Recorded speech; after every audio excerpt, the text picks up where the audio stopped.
আজকে তোমাদেরকে দেখাবো লতি দিয়ে চিংড়ি মাছের রেসিপি। এইভাবে লতি দিয়ে চিংড়ি মাছ রান্না করলে মাছ মাংস কিছুই লাগবে না। তো চলো, প্রথমে লতিগুলোকে ভালো করে ধুয়ে রেখে দিয়েছি।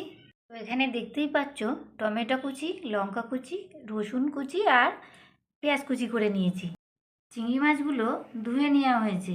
এবার চিংড়ি মাছগুলোর মধ্যে একটু লবণ আর একটু হলুদ, শুকনো লঙ্কার গুঁড়ো দিয়ে ভালো করে মেখে নেব। মাছগুলোকে ভালো করে লবণ আর হলুদ মাখিয়ে নিলাম।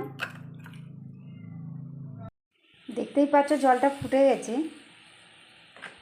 এবার আমি লবণ আর হলুদ দিয়ে লতিগুলোকে সিদ্ধ করে নেব। লতিগুলো সেদ্ধ হয়ে গেছে, এবার আমি নামিয়ে নেব।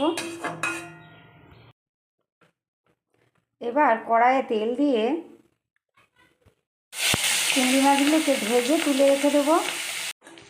মাছগুলো ভাজা হয়ে গেছে, এবার নামিয়ে নেব। এবার এই তেলের মধ্যে কেটে রাখা রসুন,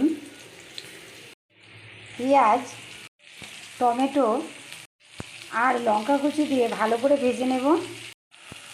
এর মধ্যে সামান্য লবণ আর সামান্য হলুদ আর একটু চিনি দিয়ে দেবো। মশলাটা ভালো করে কষা হয়ে গেছে, এবার আমি লতিটা ঢেলে দেবো।